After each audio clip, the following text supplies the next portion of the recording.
Pero tenemos en los evangelios el registro de lo más importante de la vida del Señor. Así que una vez nacido, Él creció, pasa 30 años casi en el anonimato y luego comienza a darse a conocer. Sale de un pueblito tan pequeño como Nazaret, realmente algunos dicen que era una aldea, quizás 2,000, 3,000 personas en esa época, y comienza a darse a conocer en su región, comienza a manifestarse lo que Él es. Obviamente Él no puede de una llegar y decir yo soy el Mesías. Hoy en el pasaje que nos corresponde estudiar, vamos a ver cómo Él comienza a salir ya más del anonimato a la vida pública, ¿sí? Vamos a Lucas capítulo 6, versículo 12 al 16. Hoy vamos a hablar de líderes como Jesús, líderes como el Señor. Y en Lucas 6, 12 al 16, en la Nueva Traducción Viviente, nos muestra el evangelista Lucas algo que él va a hacer y que va a cambiar o va a hacer un nuevo nivel en la vida del ministerio del Señor. Dice: en aquellos días él fue al monte a orar y pasó la noche orando a Dios. Y cuando era de día, llamó a sus discípulos y escogió a 12 de ellos, a los cuales también llamó apóstoles. Y se cita a Simón, a quien también llamó Pedro, a Andrés su hermano, Jacobo y Juan, Felipe y Bartolomé, Mateo, Tomás, Jacobo hijo de Alfeo, Simón llamado Celote, Judas, hermano de Jacobo, y Judas Iscariote, que llegó a ser el traidor. En pocos versículos, Lucas nos muestra un cambio, no tan por llamarlo radical, sino importante en la influencia de Jesús. Hasta antes de este pasaje, si nos quedáramos solamente hasta el pasaje anterior, veríamos y conoceríamos de un Jesús como maestro, como predicador. Conoceríamos a un Jesús como rompe tradiciones, porque Él va a la sinagoga y sana, va a la sinagoga y hace cosas que ofenden a los fariseos. Los fariseos están más centrados en las estructuras religiosas, en las tradiciones, antes que en la esencia. Pero a partir de este pasaje va el evangelista Lucas a mostrarnos a Jesús como líder, y no que no haya sido líder antes. Ya realmente Él es el mejor líder de toda la historia. Dice Lucas Leis en su libro: no ha habido un líder más trascendental que Jesús. Aún muchos, no siendo creyentes, investigadores no creyentes, reconocen a Jesús como el mayor de los líderes. ¿Por qué? Porque generó un movimiento, ellos llaman un movimiento, sin dinero, sin afiliaciones políticas, sin conveniencias humanas. Jesús genera un movimiento que 2000 años después sigue en pie y sigue más fuerte que nunca. De hecho, la pandemia fue un catalizador que sirvió para probar el corazón de la iglesia. En la pandemia no podíamos reunirnos y no faltaron aquellos creyentes de papel o de azúcar que ante la menor prueba se doblan, se derriten, y por la pandemia obviamente se alejaron de la iglesia y se alejaron por ende del Señor. Pero la gran mayoría no, la gran mayoría crecimos. No podíamos reunirnos en el templo, pero fuimos por la tecnología, por Zoom, por Google, por WhatsApp y por tantas otras aplicaciones. La iglesia del Señor es la evidencia mayor del liderazgo de Jesús.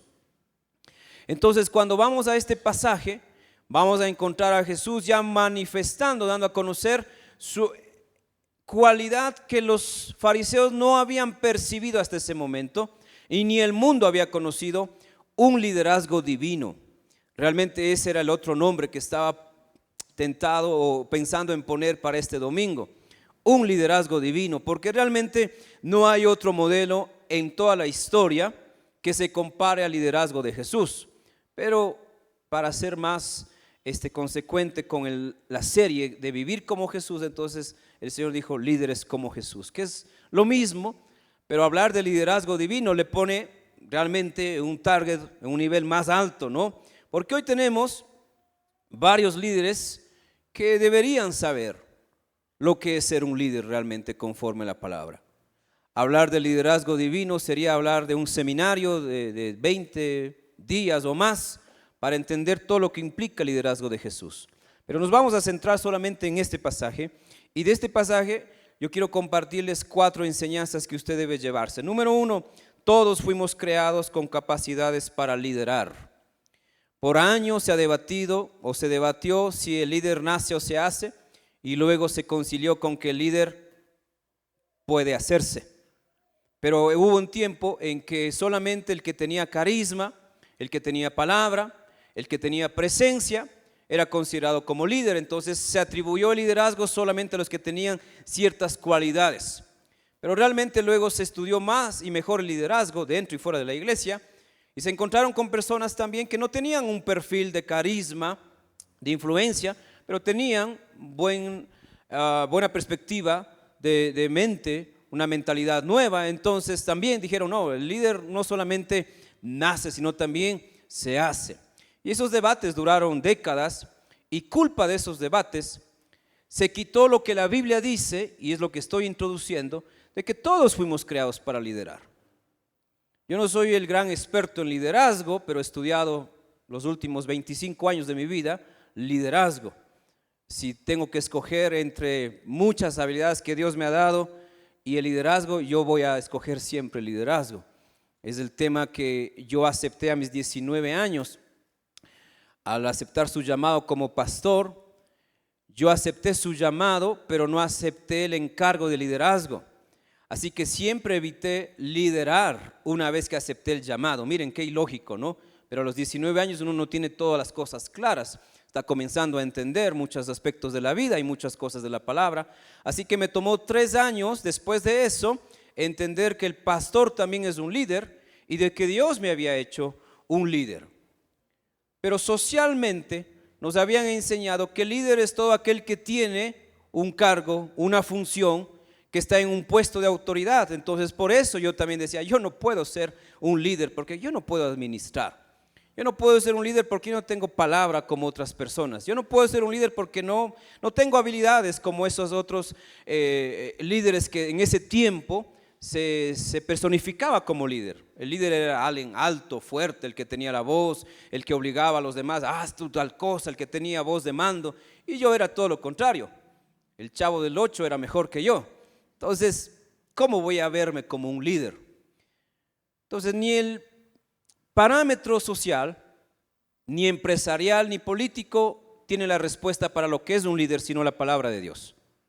El domingo pasado yo citaba a uno de los errores del Papa Francisco en vida, y usé para decirlo que aunque diga alguien de autoridad una supuesta verdad o un pensamiento, no podemos recibirlo como genuino ni como verdad si no tiene fundamento bíblico. ¿Recuerdan?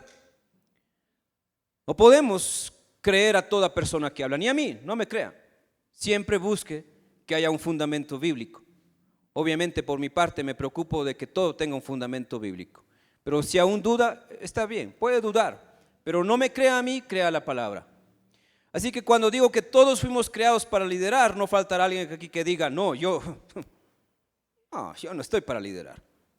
Yo ya estoy viejo, yo estoy enfermo, yo nunca he estado en un puesto de autoridad, yo nunca he estudiado liderazgo, es más, no lo necesito, he vivido sin eso.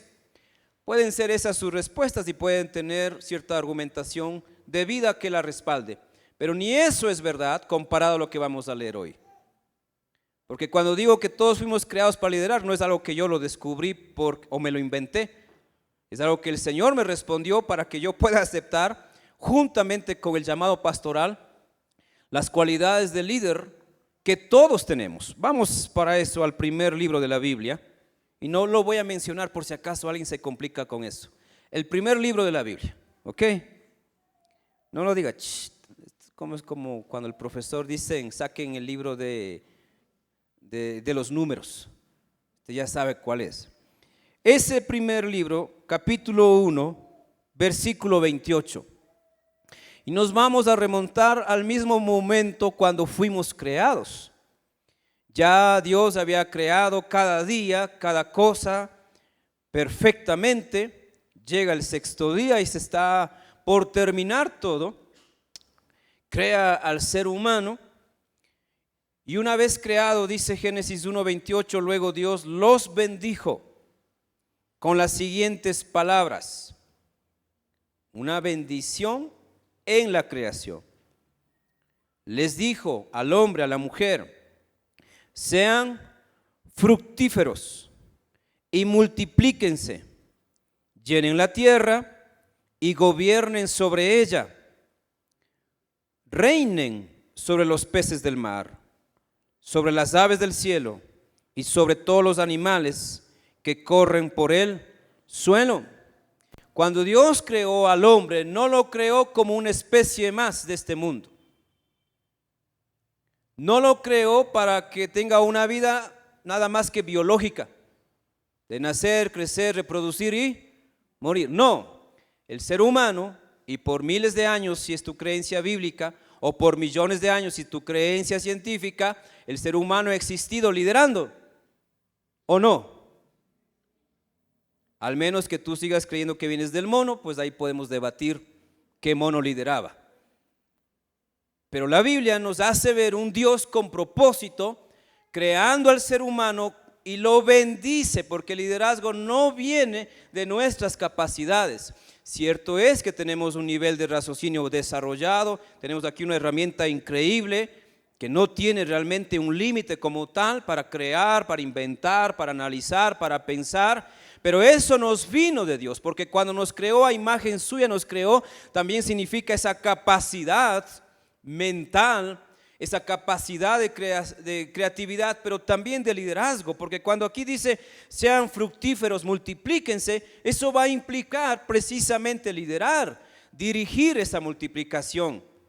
De ahí que socialmente, si todavía no lo vemos espiritualmente, donde haya una comunidad de personas tienden a organizarse, tienden a poner leyes, tienden a poner estructura, sentido a la vida, porque nos viene desde la creación. Dice también llenen la tierra y gobiernen. Mire qué palabrota, gobiernen. No dice solamente aprovechen de las aves, aprovechen de la tierra. No, gobiernen. Dios nos compartió la capacidad de encargarnos de este mundo. Y volviendo a la pandemia, se demostró que no nos estábamos encargando bien, porque contaminamos. Porque en la pandemia, cuando el ser humano se metió a su casa, las aguas volvieron a purificarse. Los animales comenzaron a celebrar. Ya no están esas bestias de dos patas. Podemos caminar por todo lado. Podemos volar más libremente. No estamos gobernando bien este mundo, ¿sí o no? Estamos contaminando ríos. Nos vamos de paseos, tenemos un chicle y lo botamos al agua. Tenemos una funda de un snack, de unas papas, comemos en el bosque y lo dejamos por ahí. Entonces, teniendo un alto nivel, teniendo capacidades, no estamos ejerciendo un buen liderazgo, aunque fuimos creados con capacidades para liderar. Entonces, en esta primera parte, iglesia, yo quiero sanarles porque es la primera vez que estoy hablando de liderazgo como lo están escuchando. Todos fuimos creados con cualidades para liderar. Es cierto que no todos los que hemos sido creados o aceptamos el liderazgo necesariamente vamos a estar en puestos jerárquicos, porque el liderazgo no se limita a puestos jerárquicos, pero todos somos líderes. Y si no lideramos a cientos o a miles, tal vez lideramos a 10 o a menos de 10. Y si no lideramos a 10, al menos nos lideramos a nosotros mismos, porque esa es parte del liderazgo. Usted se lidera a sí mismo o debería liderarse a sí mismo. Inclusive deberíamos liderar a nuestras mascotas. Hay gente que tiene mascotas y las mascotas le manipulan. No les enseñan, no ejercen gobierno, mejor le tienen miedo al gato, le tienen miedo al perro. No está comiendo, ¿qué querrá? Hay que darle esto y no come y comienzan a darle golosina, entonces se mal enseña. Un mal líder ni siquiera puede liderar a su mascota. Todos nosotros, hombres, mujeres, Y al menos cuando venimos al Señor, vamos a experimentar un crecimiento de liderazgo. En esa lucha que yo tuve inicial con el Señor, con mi mente más que con mi vida, yo decía, Señor, no puedo liderar. Voy a ser un pastor, pero yo voy a ser un pastor uno más. Miren esa mentalidad que tenía. Ni mi papá ni mi mamá me habían obligado a ser pastor, ni la gente, sino que ya yo había aceptado el llamado, pero estaba debatiendo ahora cómo voy a hacer el ministerio pastoral y limitándome a entender que no soy un líder. En esa época habían sobre todo misioneros que traían la iglesia del Nazareno y los presentaban como fulano de tal, director de tal cosa. Entonces yo decía, peor todavía. Ni blanco, ni ojos verdes, ni pelo rubio, porque a esos líderes la gente se le acercaba. A un chullita como este, pues ¿quién se le quiere acercar? Entonces yo decía, no, ¿qué voy a ser líder? Y tenía mis problemas emocionales, mis problemas psicológicos, pero entre otros pasajes, el Señor me llevó a este pasaje de Génesis y me mostró que todos hemos sido creados con habilidades, porque cuando Él dice gobiernen, está dando autoridad y capacidad para hacerlo. Y claro, cuando analizas la historia del mundo dices, claro, siempre ha habido líderes. El problema es que la mayoría han sido malos líderes. Pero no es solo cuestión de los que están dirigiendo una nación, sino también nosotros que dirigimos una familia, como padres, debemos revisar qué tipo de líderes somos. Y no solamente el pastor es un líder, todos ustedes son líderes. Yo tengo esa visión, tal vez no lo he enseñado de frente como lo estoy haciendo ahora, pero para mí todos son líderes y por eso les doy espacio, lugar, encargo, respaldo, apertura. No soy un pastor que centraliza todo. Soy un pastor que quiere liderar como Jesús porque he venido aprendiendo eso y de eso voy a compartir esta mañana. Pero empecemos por aceptar quiénes somos. Soy un hombre, en mi caso, vengo de una ciudad no tan grande como Riobamba, pero como vine a Cristo y vivo para el Señor, soy un líder. Y lo mismo usted debería comenzar a aceptar que es un creyente, una creyente que sigue al mejor de los líderes. No a mí, sino al Señor. Y si te juntas con el mejor de los líderes, obviamente vas a aprender mucho más de liderazgo, ¿o no? ¿Tiene sentido eso o no? Entonces yo comencé por aceptar y comencé por trabajar mis temores. Porque hasta esa edad yo tenía muchos complejos enraizados en mi mente, en mi corazón. Complejos sociales, porque viví menosprecios, viví desprecios, viví burlas que aunque no me detuvieron, sí me afectaron. Hasta esa edad comencé a darme cuenta de cosas del pasado que debía comenzar a trabajar. Una vez que acepté liderazgo, alguien me regaló justamente un libro que es muy famoso, Las 21 leyes irrefutables de liderazgo, de John Maxwell, un hombre que incide mucho en el mundo cristiano y no cristiano respecto a este tema. Pero cuando comienzas a leer tu primer libro de liderazgo, te vas dando cuenta que sí, tú eres un líder. Tal vez no tengas la influencia de muchos, porque eso sí es diferente, pero estás a cargo de alguien. Al menos estás a cargo de tu propia vida. Yo no creo aquí que haya un adulto que diga me vestí como mi esposa me dijo. ¿Alguien se vistió porque alguien le obligó? ¿Alguien? Usted me ve con esta pinta y dice la esposa le obligó. No, yo decidí. De hecho es un último traje que me hizo mi papá. Él vino en Viernes Santo a visitarnos con mi mamita y pues ya habíamos encargado 3 trajes y ya este es el segundo que voy usando. Valga la oportunidad para hacer publicidad, ¿sí? Todos tomamos decisiones cada día y eso lo hace un líder. ¿O no toma decisiones cada día? Usted decide qué comer, qué vestirse, usted decide a quién llamar, a quién no llamar, usted decide con quién pasar tiempo, con quién no pasar tiempo, usted decide ir al trabajo atrasado o puntual, usted decide, cada día tomamos al menos 10,000, dicen algunos datos por ahí, decisiones, otros hablan de 30,000 decisiones, pongámoslo en 10,000, ya es bastante. Pero un líder o un creyente que no se acepta como líder no va a tomar responsabilidad por la oportunidad que tiene de tomar decisiones. Y ahí sí entramos entonces de lleno al pasaje, donde Jesús va a tomar precisamente decisiones. Lo que vemos aquí es que Jesús tiene una vida de oración. A diferencia de muchos líderes que solamente analizan, reflexionan, ven modelos de otros países, de otras empresas, Jesús nos muestra una vida de oración y Lucas mismo se encarga de mostrarnos a Jesús como un líder que ora. Dice el versículo 12 que Jesús fue al monte ¿a qué? ¿A qué fue el Señor? A orar. Y pasó la noche orando. No nos dice exactamente cuántas horas, pero la noche ya estamos hablando quizás de 12 horas o menos, 10 horas de haber pasado orando.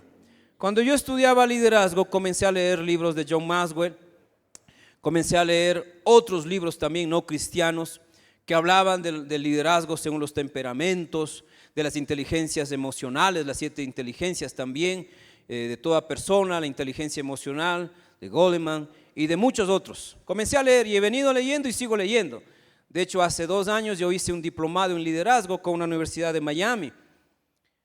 En el tiempo saliendo de la pandemia, recibí una beca para estudiar también algo y dije voy a estudiar liderazgo, quiero seguir formándome en eso, porque yo sueño con llegar a los 50 años, ya bien formadito en muchos aspectos de conocimiento de liderazgo y hacer un ministerio mucho más amplio, ¿sí? Pero eso no fue al principio. Al principio yo estaba rechazando muchos aspectos de liderazgo. Pero cuando estudias a Jesús, notas un patrón que no encuentras en otros líderes, ni del mundo y a veces tristemente de la iglesia. Líderes que no oran. Líderes que no oran son líderes condenados a hacer su propia voluntad y no la voluntad de Dios. Jesús no tenía otra actividad más apasionada que la oración. Es bien, enseñaba, predicaba, hacía milagros y la gente le seguía, pero sobre todo oraba. Y Lucas nos muestra que Jesús oró aún desde cuando fue bautizado y aún en la cruz del Calvario. De sus 7 frases, 3 son frases de oración. ¿Sabía eso? Él murió literalmente orando porque sus últimas palabras fueron: Padre, en tus manos encomiendo mi espíritu. Y esas frases eran frases de oración de los judíos. Entonces, cuando tú estudias el liderazgo de Jesús y no solamente lees la Biblia, sino que la estudias, te encuentras con patrones tan profundos como estas. Jesús, el mayor líder de la historia, se dedicaba más a la oración. Y nosotros que tenemos a cargo al menos un perrito, al menos una familia, o en mi caso una iglesia y otros ministerios, no oran. Y no hay otra explicación de por qué no estás bien, porque no estás orando. Porque como hemos enseñado también, la oración no es pedir. Porque alguien puede decir, yo sí oro todos los días. No, tal vez tú estás pidiendo todos los días. Orar es convivir con Jesús. Orar es escuchar más que hablar. Orar es más entender la voluntad del Padre que mi voluntad. Yo contaba ayer en el sermón o la prédica para las mujeres que el día miércoles que aquí mi estudiante de español dio un examen, tuvimos 1 hora de lucha con la conectividad y ya parecía que no iba a poder dar ese examen. Es un examen internacional, examen de una agencia que está trabajando con 160 países, si no estoy mal, en cuanto al mundo de los idiomas. Y como profesor que había sido durante ya esa época 3 meses y medio, yo me las estaba jugando porque le había aplicado metodologías nuevas. En la maestría que yo había estudiado, más otros estudios que había hecho, yo me he creado mi propio material de enseñanza, mis propias metodologías. Así que ese día yo estoy ya un poco estresado porque no se conecta. Ella llamó 2 veces a la agencia para hablar directamente con alguien de la oficina principal. Le dieron una solución, no funcionó, le dieron otra solución, no funcionaba. Era las 9 de la mañana y como que estábamos listos para decir, bueno, no se pudo dar el examen. No sabíamos por qué, pero mi esposa estaba tranquila, más tranquila que yo. Yo estaba un poco ya comenzando a preocuparme más y preguntando, Señor, pero ¿será que ella tiene que dar el examen en Estados Unidos? Lo mejor sería que dé aquí. Entonces nos fuimos al segundo piso ahí a buscar conectarnos. A la final se pudo hacer, Me tocó correr a la casa a traer otra computadora por si acaso sea el asunto la computadora. La cosa es que se conectó y dio el examen. 15 años yo he visto a estudiantes de Estados Unidos dar ese examen, prepararse para ese examen. A las últimas promociones yo fui el encargado de prepararles para ese examen y teníamos un hito hasta el año 2018 que todos alcanzaban avanzado bajo, es el nivel 7 de 10 para decirlo más fácilmente, con buenas maestras, con personas más experimentadas que uno. Pero una vez que yo comencé a meterme en el mundo de la enseñanza de español, yo en el año 2022 preparé a un estudiante que alcanzó el nivel 8, avanzado medio se llama. Y ya eso era un hito, ¿no? Ya era una celebración. Más de 200 alumnos habían alcanzado avanzado bajo, pero pocos habían alcanzado avanzado medio. Y luego en la otra promoción, otras 2 estudiantes alcanzaron avanzado medio. Así que con esa experiencia y con mis estudios, a esta nueva estudiante yo le apliqué algunas cosas mejores. Investigué más, obviamente en inglés, sobre todo para entender mejor este tipo de exámenes. Y a la final pasaron 3 meses de nueva metodología y yo le preparé para avanzado medio, para el número 8 de 10, con opción al número 9, avanzado alto. Porque ella vino en nivel número 5. Entonces, de un número 5 avanzar al número 6, normalmente es un semestre. Peor avanzar al número 7. Peor avanzar al número 8. Ya 8 era un récord. Yo decía, vamos a plantear un récord nuevo. Que un estudiante de nivel 5 llega al nivel 8. Ya eso es bastante, demasiado. Pero nuestra sorpresa fue que cuando dio el examen, ella salió tranquila, le hicimos algunas preguntas que te hicieron porque no podíamos escuchar el examen, la entrevista, algo me dijo y yo dije, esas preguntas son de avanzado alto.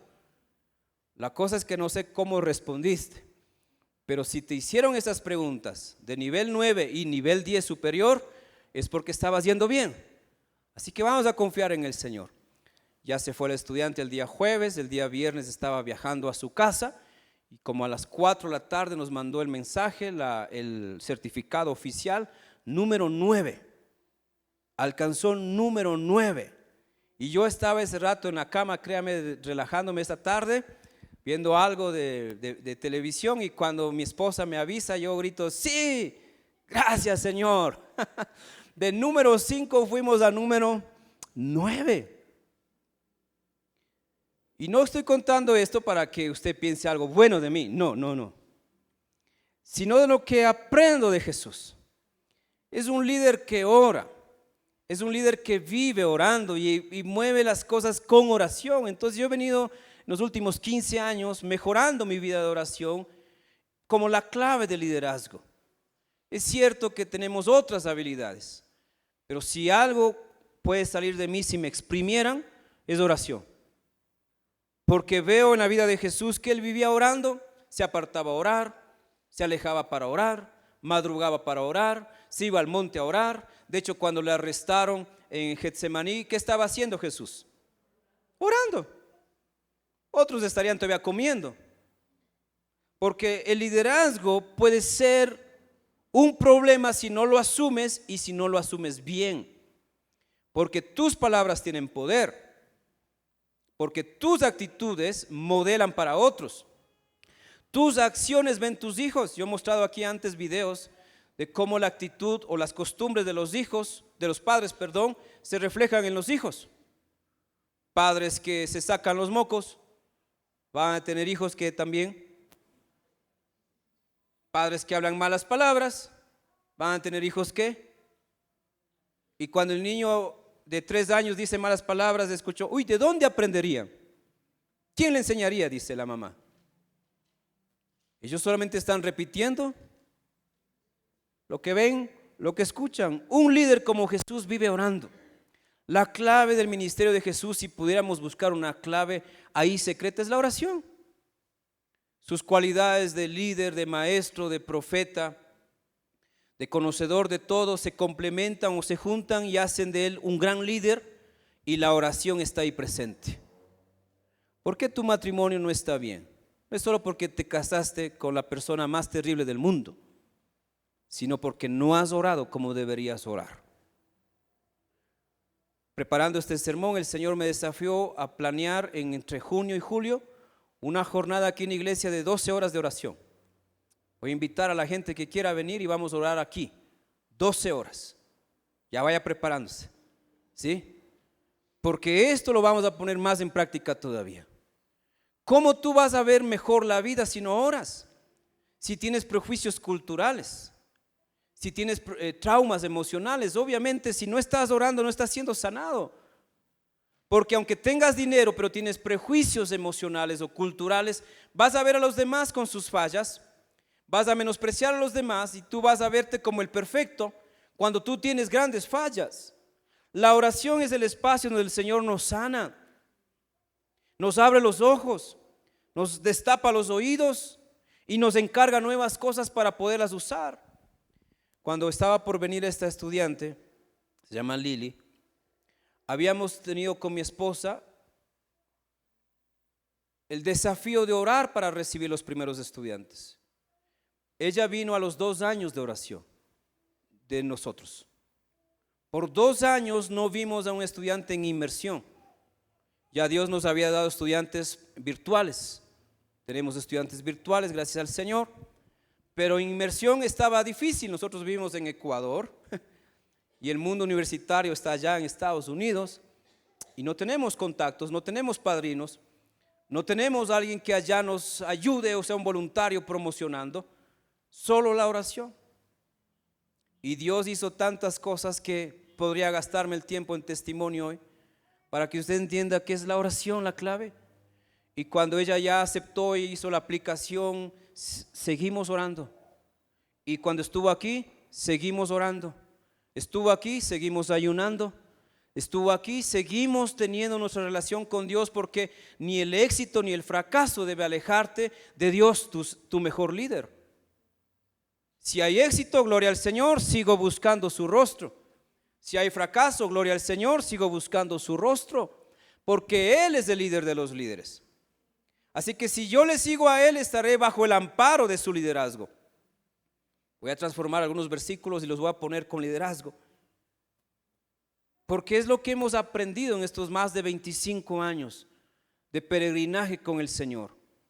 La oración debe estar presente en tu vida. Tú debes ser un líder de oración, un papá de oración, una mamá de oración, un esposo de oración, una esposa de oración. Cuando tengan peleas entre ustedes los esposos, ¿qué deben hacer? Ir y orar. Y yo aprendí eso en mi matrimonio. A veces yo iba con mis acusaciones a Jesús.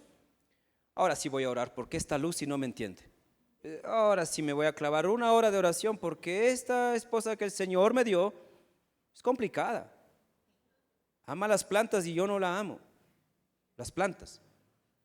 Así que yo iba con mis argumentos y me ponía a orar. Según yo iba a orar para que Dios le cambie. Según yo iba a orar para que Dios quite ese corazón de piedra y ponga un corazón de carne. Porque no me hacía la sopa de fideo cada lunes como yo le había ordenado.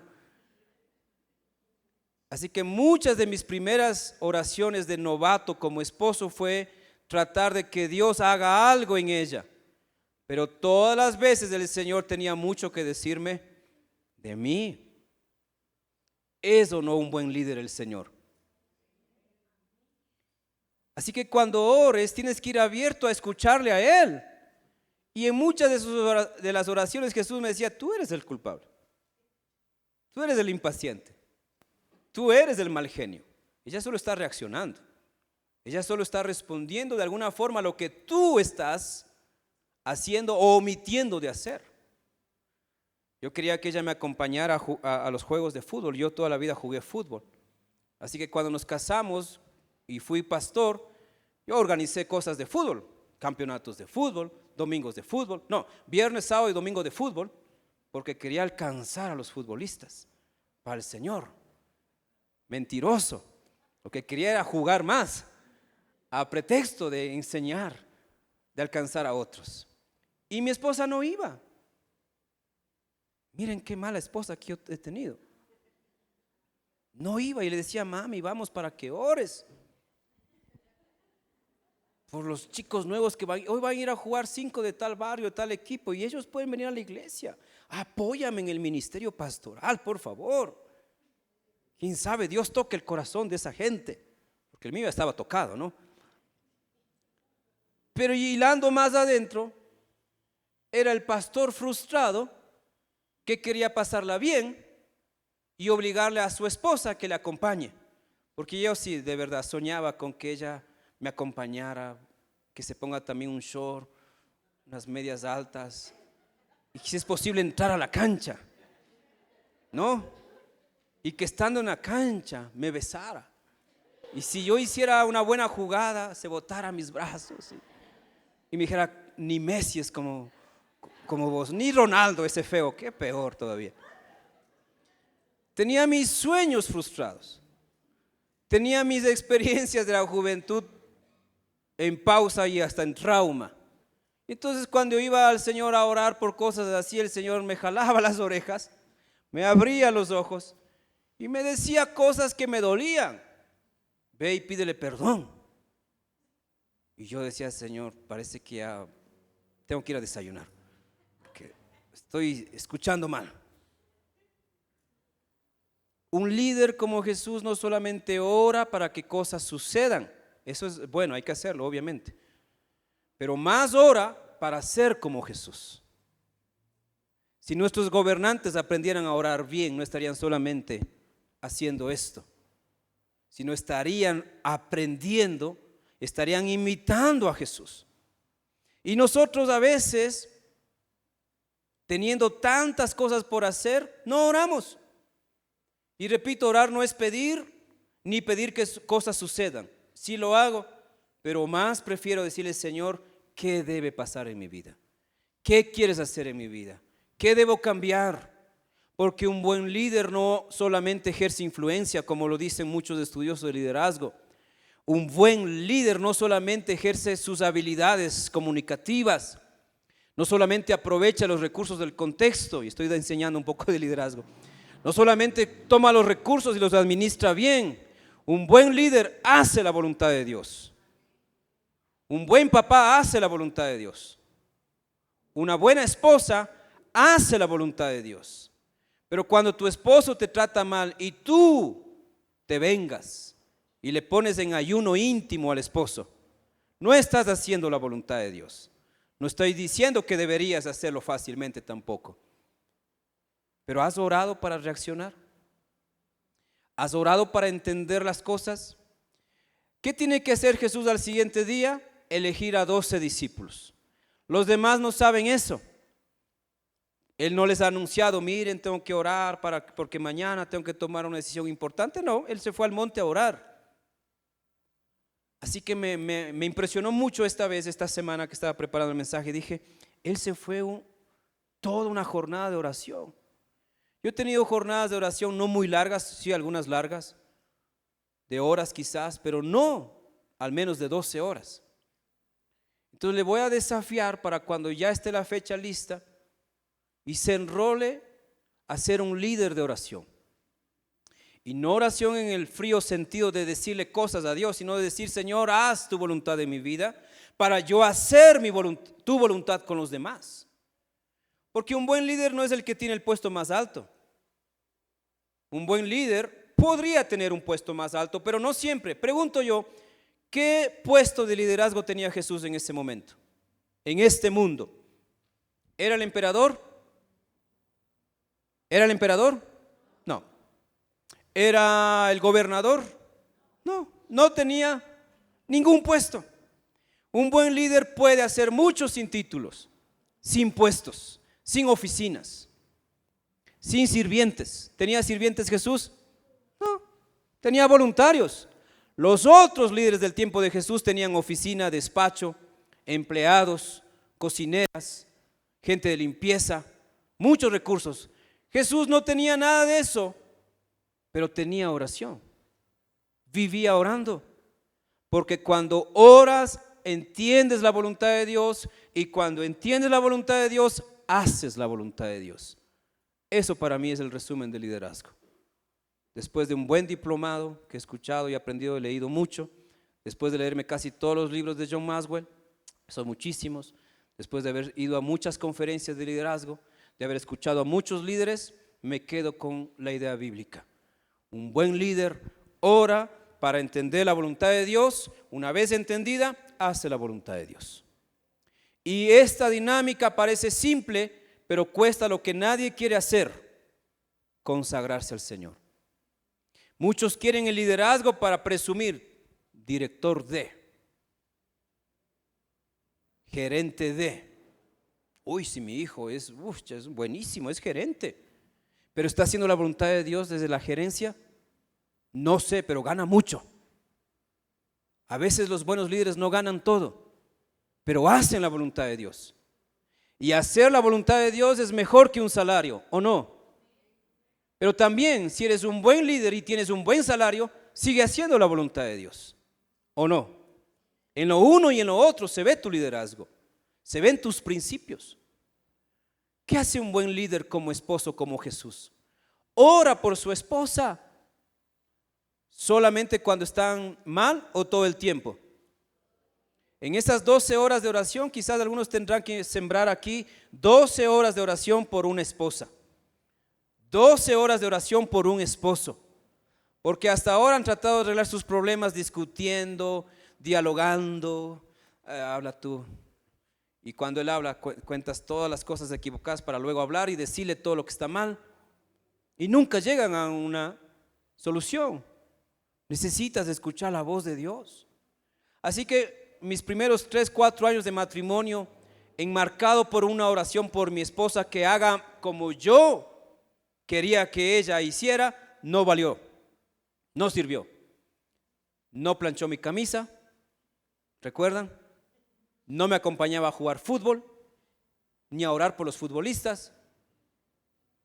No aprendió a tocar guitarra, no me acompañó a las visitas algunas veces, y tenía una lista.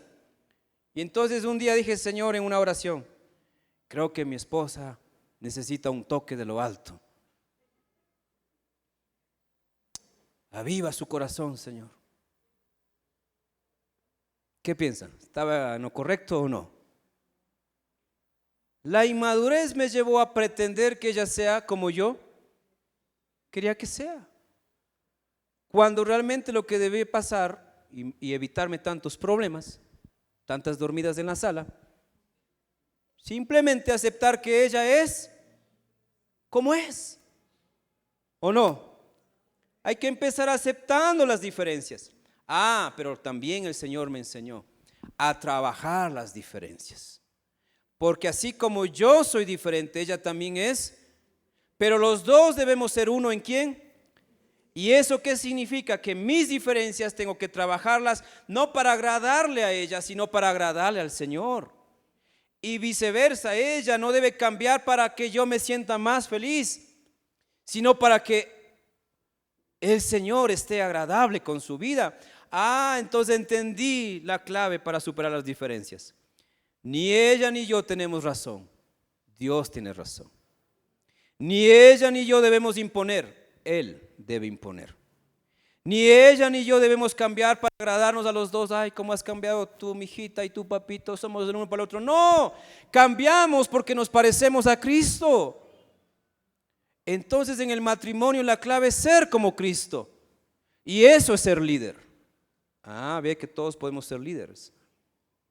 Pero la sociedad nos robó el título, el significado, mejor dicho, de liderazgo, y nos llevó a pensar que el líder solo es aquel que dirige, el que está al frente, el que es más votado, el que habla mejor, el que tiene oportunidades altas. No, todo ser humano es un líder, pero ese liderazgo debe estar bajo Jesús. ¿Y cómo puede estar bajo el Señor si no estás orando, si no estás ayunando, si no estás buscando la palabra? Quieres que pasen cosas nuevas en tu matrimonio, pero tú no estás viviendo de rodillas, estás viviendo de pie como cualquier otro ateo, cualquier otra persona, con tu esfuerzo, con tu trabajo, con tu salud, con tus años, cuando debemos pasar viviendo de rodillas. Quieres que tus hijos cambien, pero no bañas de oración su vida. Un buen líder entonces, como Jesús, vive orando. Si él no necesitaba orar, porque literalmente no necesitaba orar, pero oró, ¿Quiénes somos nosotros para no orar? Todos los días tendríamos que estar viviendo en oración por todo. Así es mi vida, por mi familia, por mi esposa, hasta por la Cookie oro ahora. La Cookie, para quien no conoce, mi mascota, y tenía una alergia en estos días, una alergia muy fuerte, y entonces no quería gastar una oración en la Cookie porque era como, ¿Cookie qué? Pero me acordé de algunos hermanos que aman a su mascota más que a sus hijos, entonces dije, Señor, no voy a gastar $30. 3, un líder como Jesús toma decisiones espirituales. Normalmente los que están en puestos de liderazgo tienen equipos de trabajo, departamentos que dirigir, comisiones con las que se reúnen. Y no me voy a enfocar a esa parte, que es importante, hay que estudiar. Yo tuve que aprender mucho de esa parte administrativa leyendo libros, hice una maestría en gestión de proyectos también, que me sirvió de mucho para entender esta otra parte de las organizaciones. Ahora estoy estudiando una maestría en coaching y estoy entendiendo lo que es de liderar equipos, personas y muchas cosas. No es una maestría cristiana, es una maestría de la Universidad de México, y entonces ahí yo leo libros de psicólogos, de coach también, de otros países, de deportes, de organizaciones. Entonces estoy recibiendo mucha información, pero no me voy a enfrascar en eso. Vamos al versículo 13. Dice, cuando era de día, después de haber orado toda la noche, llamó a sus discípulos, es decir, los escogió. ¿A cuántos escogió? A 12. A estos 12 también los llamó apóstoles. Este pasaje está también en Mateo, en Marcos. Lucas es un poco breve en cuanto al relato, pero los otros evangelios nos dejan ver que Jesús los llamó, significa los escogió literalmente, porque él tenía más seguidores. Jesús va a tomar una decisión trascendental. Escoger a los 12 discípulos no era un asunto de pensar solo en el presente, sino en el futuro. Los buenos líderes no estamos pensando solo en el presente, estamos pensando ¿en qué? En el futuro. Como ya te estás aceptando como líder, comienza a pensar en el futuro también. Ahora, no debemos consumirnos por el futuro, porque algunos dicen, yo sí pienso en el futuro, por eso no sé qué va a pasar con mi vida. Y caes obviamente en ansiedad, que es mucha preocupación. Pensar en el futuro como líder es pensar como Cristo y con Cristo. Cuando haces esta dinámica mental de pensar en el futuro con Cristo, entonces la ansiedad, mira, se mantiene en niveles bajos. La preocupación no te va a dominar porque tú sabes que lo que estás haciendo es de Cristo. Todo lo que tú le entregas al Señor va a estar seguro. Pero cuando no le has entregado algo al Señor y piensas en el futuro, ahí sí comienzas a dudar. ¿Tendré suficiente dinero? ¿Habrán buenas políticas? ¿Alguien me comprará el producto? ¿Alguien querrá ser socio conmigo? Comienzan las preocupaciones. Pero cuando le entregaste al Señor eso de tu vida, estás tranquilo, porque eso está en las manos del Señor. ¿Y dónde podría estar mejor aquello sino en las manos del Señor? Así que Jesús tiene la tranquilidad de haber orado toda una noche, llama a 12, posiblemente él tendría unos 100 o más seguidores, así que se ve que él tuvo que reunirles, quizás como la gente que está aquí, y como un buen líder espiritual toma una decisión segura de lo que el Padre le habría dicho, y llama a sus 12 seguidores, incluido el que iba a ser el traidor, porque se iba a necesitar de un traidor. Alguien del equipo iba a ser la oveja negra. Así que estaba en juego el presente, pero también el futuro, porque una vez que Jesús iba a ser llevado a los cielos, solo iban a quedar esos discípulos y otros poquitos más seguidores comprometidos. Así que estaba en juego que en adelante se expandiera el reino del Señor. Así que era una decisión muy grande.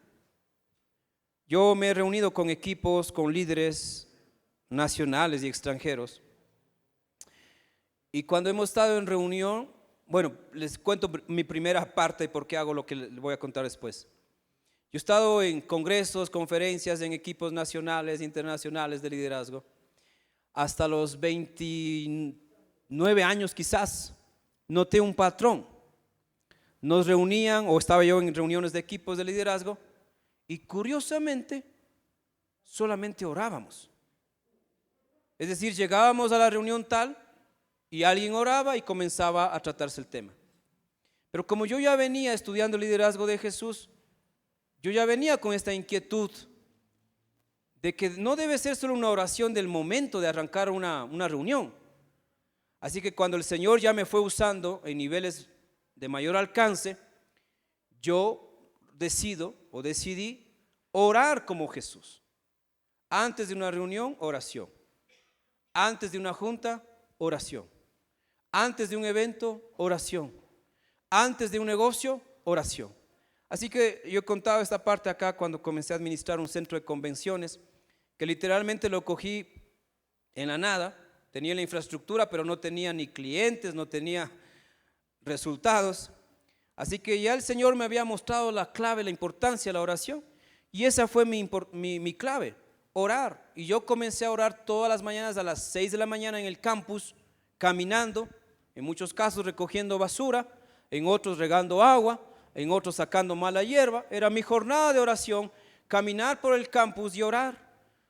Orar por los jardines, o en los jardines mejor dicho, en el comedor, en el auditorio, en las aulas, en las habitaciones, habitación por habitación, y entraba, oraba, salía, oraba, entraba, salía. No sé, esa temporada quizás 30 habitaciones, oraba, entraba y salía. Esa fue mi dinámica hasta el último día de estar ahí. Lo curioso es que el primer año logramos ganar creo que como $10,000, un récord para esos años y ese lugar. Pero desde el segundo año en adelante, cada año la agenda se llenaba por anticipado. Al menos en el cuarto año, si no estoy mal, en enero se llenaba la agenda. En enero del año pasado se llenaba la agenda del año siguiente, y el resto del año me dedicaba a decir: no tenemos espacio, lo siento mucho, no nos queda el fin de semana, ¿puede venir entre semana? Así eran mis respuestas al teléfono. Pero pocos sabían lo que había sembrado los primeros años. Orar y orar y orar. En esa época el Facebook estaba recién comenzando a ser una herramienta de marketing, y estaba yo tentado para empezar a usar esta herramienta, pero necesitaba obviamente contratar a alguien, ¿no?, que se haga cargo de esto. Así que fui y hablé con mis directivos, dijeron: no hay presupuesto, es mucho dinero, no creo que necesitemos eso. Y bueno, varias respuestas. Como yo no era el líder final de todo eso, yo acepté. No estaba de acuerdo, porque era la época del boom del Facebook. Entonces acepté. ¿Y qué dije yo? Ahora voy a orar la noche también. Voy a orar la mañana y voy a orar la noche. Entonces, después de la cena o de venir, de estar aquí en la iglesia, de regresar a casa, yo salía a caminar y a orar. Así que ahora estaba orando 2 veces al día, en la mañana y en la noche. Era un loco orando. Y oraba para que sea un lugar. Miren, mi oración no era para ganar más dinero. Mi oración era para que ese lugar se convierta en un anfitrión de todos los cristianos que Dios puede enviar, del país y del mundo. Así que cuando me dijeron: no hay presupuesto para esto, para el marketing, y otros me dijeron: mira, si no estás en redes sociales, no estás en nada. Si no vendes tu producto por ahí, no van a conocerte. Y así muchos otros que tienen razón, tienen su lado de razón. Pero en ese momento yo me estoy ajustando a un criterio de mis líderes y estoy respetando. Pero no me crucé de brazos. No dije: chuta, ya, pues ya, si no se vende, ya no se vende. No, yo lo tomé como mío y fui a orar. Entonces, a partir del 4.º año, Dios nos dio ganancias de cientos de miles de dólares. ¿Sabe lo que era eso? Ese momento era una locura. Ya no solamente había eventos fines de semana, 3, 4, sino aún entre semana. Así que yo tenía una agenda bien complicada de mi vida, con la iglesia, con mis estudios y con el trabajo. Y yo tuve que un día decir: Señor, ya no más, ya estoy cansado, ya no doy. Me encantaba recibir los grupos que venían del sur de Quito, del norte de Quito, de Carapungo, y luego de las provincias, y luego de la costa, y luego del oriente, y luego de Colombia, luego de Argentina, luego de Estados Unidos, de México, de Europa. Comenzamos a recibir. Y yo me asombraba siempre que les preguntaba cómo se enteraron de nosotros, porque no estábamos en las redes sociales en esa época. ¿Cómo se enteraron? No, es que fulano de tal, es que un pastor, es que un líder que había venido, el boca a boca. La vieja estrategia de un negocio. Se vende mejor el producto de boca en boca. La recomendación de un cliente puede mucho. Yo no sabía esa regla en esa época. Recuerden, era novato para los negocios. Y comencé a investigar más. Claro, mire, ha sido una técnica. Yo no sabía que el boca a boca podría ser aún más fuerte que las redes sociales. Hoy en día que estamos bombardeados de tantos productos. Entonces yo no hice nada de redes sociales, solo fue oración de mañana y de noche. Vas a tomar decisiones importantes en tu vida, ora. No pierdes nada orando mucho. Jesús escoge a los 12, de los cuales haremos un estudio en otro momento, y no se equivocó. Fueron los correctos. ¿Te vas a casar? ¿Qué tienes que hacer? Es que, Señor, este perfil yo quiero. Millonario, guapo, mandarina y buen cristiano.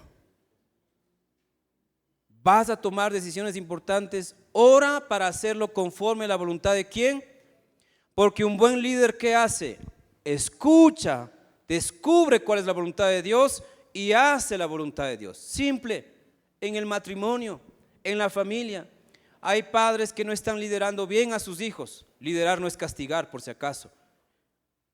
Liderar es mucho más que convivir. El punto número 4 es que un líder como Jesús transforma vidas. He conocido a muchos líderes que se complacen de ser líderes y nada más. No dan resultados. No se puede medir resultados porque no hay planes, no hay metas, no hay indicadores. Simplemente tienen el título. Simplemente ocupan un cargo. Pero aún el liderazgo como Jesús va más allá de los resultados de la organización. Tiene que ver con cambio de vidas. ¿Cómo fue la vida de los discípulos después? ¿Fue la misma? Es cierto que ellos vivieron un proceso de formación. No es que de la noche a la mañana ellos fueron otros. Vivieron un proceso inclusive que cuando Jesús fue muerto, ellos dijeron, mejor vámonos otra vez a pescar. ¿Recuerdan a Pedro? Mejor vamos a pescar. Todo se terminó. Guardémoslo como un recuerdo bueno de nuestras vidas. Un buen líder no se conforma con hacer muchas cosas, con lograr muchos resultados, sino con cambiar vidas. Lo aprendí a mis primeros 5 años de pastor. Me habían asignado ir a pastorear una iglesia cerrada, abrirla nuevamente, y en estos 2 años de pastoreo en el Puyo, yo entendí lo que es esto. El templo no tenía puerta, para que ustedes lo vean, entiendan mejor. No había gente reuniéndose, literalmente solo era una infraestructura abandonada. Como en el oriente las plantas crecen rápidamente por la humedad del agua, todo lo que había alrededor del templo eran plantas y árboles, mala hierba, muchas cosas. Y un templo sin puertas inclusive, imagínense, pasaba sin puertas el templo. La puerta principal no había, solo estaba ahí el espacio para entrar. Y en esos años de empezar a entender lo que es la pastoral y liderar como Jesús, cometí muchos errores, también aciertos, pero el Señor me enseñó, ese fue mi seminario formativo para hablar lo que voy a hablar en este momento. Entendí que ser un líder no solamente es alguien que se desarrolla, no solamente alguien que tiene más capacidades, más habilidades, sino un líder como Jesús está donde está para impactar vidas. Yo comencé a valorar mejor a los niños, a los jóvenes, a los adultos, porque ya no los miraba como un número de asistencia en la iglesia. Muchas veces los pastores caen en esa distracción. ¿Cuántos asisten a tu iglesia? ¿Cuántos asisten a los jóvenes? ¿Cuántos alumnos hay en escuela dominical? Y la numerología se vuelve para muchos pastores como el factor importante de liderazgo. Y yo que crecí en esa época de la numerología, también estaba un poco influenciado. Así que nuestra iglesia, que estuvo cerrada al principio, la reabrimos en esa época, comenzó a tener 10 personas, 15 personas, 30 personas en par de meses.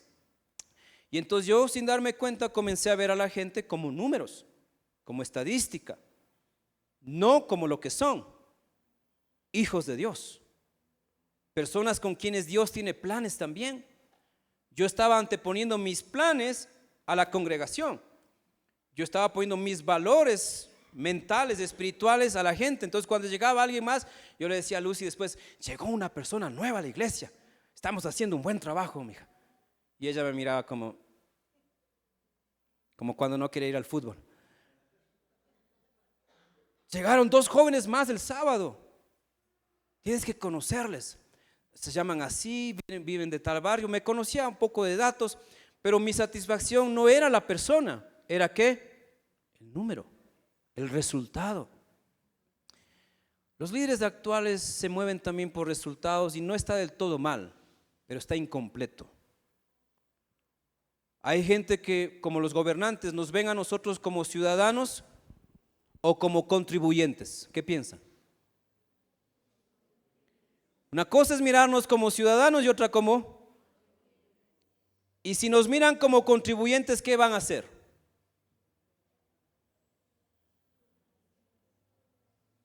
A subirnos unos centavitos del impuesto de agua, unos centavitos del impuesto predial, porque a la final como contribuyentes damos más. Pero si nuestros gobernantes nos vieran como lo que somos, personas de carne y hueso, personas con una vida, con un historial.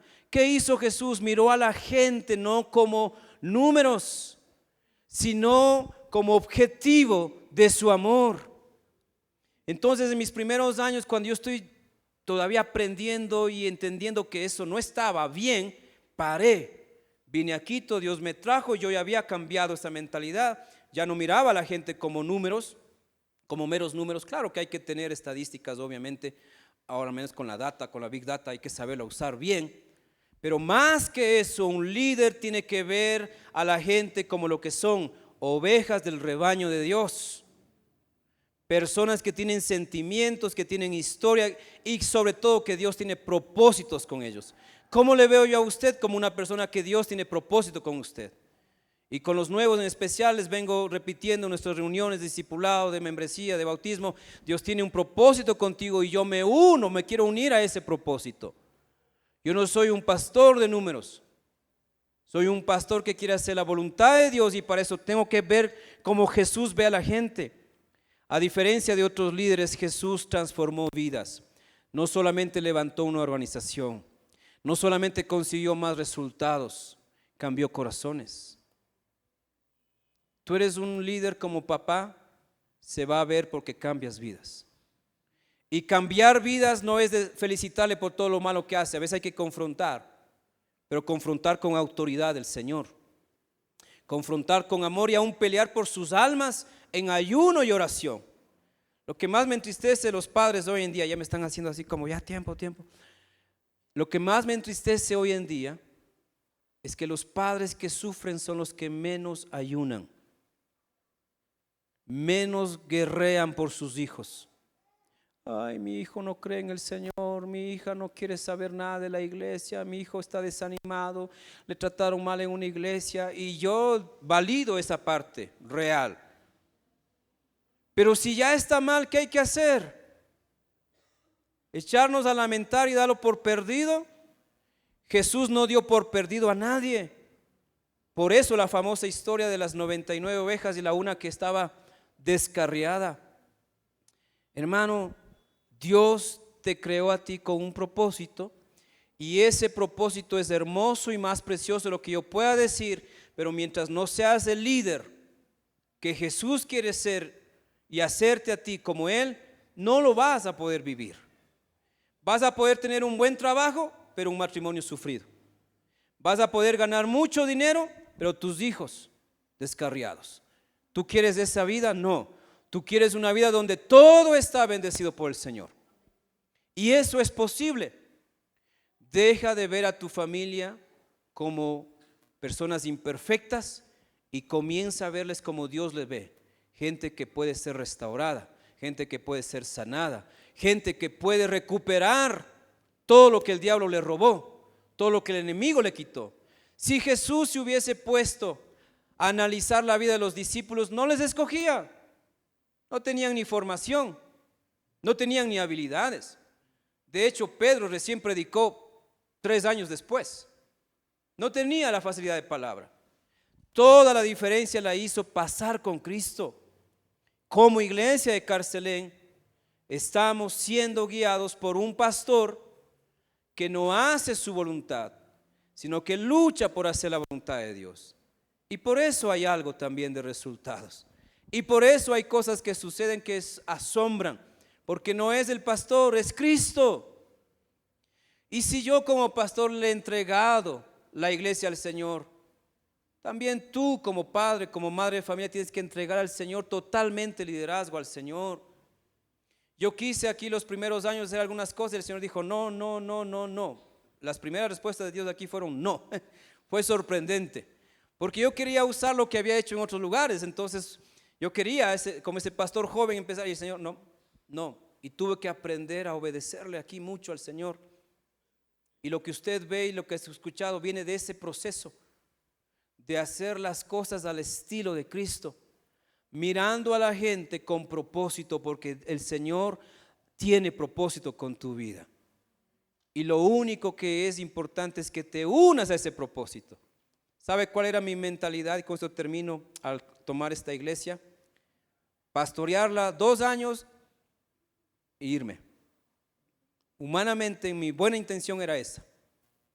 Porque como la iglesia estuvo en deuda y la junta me dijo no hay dinero para pagarle, obviamente yo ya sabía, no esperábamos un pago. De hecho nosotros ofrecimos devolver lo que nos iba a dar la iglesia. Con mi esposa habíamos orado y dijimos lo que nos dé la iglesia le vamos a devolver a la iglesia, pero que quede un registro de que la iglesia bendice a su pastor, ¿sí? Entonces así empezamos en esta iglesia, porque había la deuda que pagar. Entonces en mi buen corazón estaba, Señor, voy a servirte 2 años sin salario, voy a recibir y vamos a devolver un egreso y un ingreso, para que quede el registro de que la iglesia sí bendijo a su pastor. ¿Sabe cuánto nos daba la iglesia en ese tiempo? $50. Y luego subió a 100. Pero lo que ya habíamos hecho compromiso con el Señor, con mi esposo, era recibir y devolver. Así empezamos, usted no lo sabía. Y en estos 2 años yo dije, Señor, te ofrezco 2 años, voy a trabajarlos, pero bien, vamos a pagar la deuda. Pagamos la deuda, gracias al Señor. Vamos a remodelar las instalaciones, comenzamos a remodelar. Pero en mi hogar no había ingreso, no había entrada. Había el placer de recibir el mes y de luego devolver de lo que se recibió. Y no lo hicimos por dinero, ni le estoy contando para que usted tenga pena de mí, no. Sino porque Dios nos movió a eso también. Pero en mi corazón yo decía 2 años y nos vamos. A los 2 años el Señor puso una carga espiritual y me enfermé, ¿recuerdan? Y así el Señor me retuvo. En esa época mi esposa recibió una oferta para volver a Riobamba para ganar un salario de $800 en el 2008, más casa, viáticos. Y estuve diciendo, sí, es la voluntad de Dios. Han pasado casi 2 años, nos vamos a nuestra tierra, a Riobamba. Tenemos que regresar. Hemos pagado la deuda. ¿Qué me queda hacer aquí? Pero como estábamos aprendiendo a obedecerle más al Señor, entonces volvimos a orar al Señor, obviamente. Un salario de 800 más vivienda, más viáticos, nos sonaba mal. Versus 100 mensual de Carcelén. La otra estaba más bonita. Pero cuando entiendes que ya no vives para ti, sino para el Señor, entonces tus decisiones no son humanas, sino espirituales. Y aceptamos quedarnos, y me ofrecen un trabajo en el seminario que yo he contado, que me cobraban el arriendo 160 y yo ganaba 150. Así de matemático, vea. Qué buen negociante. Muchas, despreciando un trabajo de 800 y aceptando un trabajo pagando arriendo 160 y cobrando 150. Me faltaba 10 para el arriendo cada mes. Así de loco es el Señor muchas veces, en el buen sentido. Hace cosas que no tienen explicación. Pero como eres un líder para transformar vidas, Dios no te va a usar para ganar más dinero. Dios te va a usar para sembrar la palabra. Eso fue lo que me dijo. Te usaré para sembrar la palabra. Y yo acepté. Voy a ser un buen sembrador. No sé de cuántas, ni de familias, ni generaciones. Solo sé que voy a ser un buen sembrador de la palabra. Y aquí me tienen, sembrando y sembrando. Cada año, cada día, cada mes. ¿Por dinero? No. Por la voluntad de Dios. Haz de tu vida parte del plan de Dios, porque los planes de Dios son perfectos. Los planes del Señor son mejores que nuestros planes. Y sí, pasamos una escasez temporal, pero Dios, que es muy bueno, abrió otras puertas para bendecirnos. Y ya cuando la iglesia pagó la deuda, se reunió la junta conmigo, hicimos un nuevo acuerdo. Y lo hicimos por fe. ¿Recuerdan, hermanos de la junta de esa época? Algunos están de esa época. Lo hicimos por fe, con el mismo amor de antes, porque lo hicimos para el Señor. Ponte de pie y vamos a terminar orando y pidiéndole al Señor que Él nos haga líderes, pero no cualquier tipo de líderes, sino como Jesús. Cierra tus ojos, bendigo a mis hermanos y voy a orar también por ustedes. Hermanos que nos ven de otras ciudades, inclusive les quiero mucho y tomo su responsabilidad también espiritual para orar por ustedes. Gracias por habernos acompañado. Bendiciones.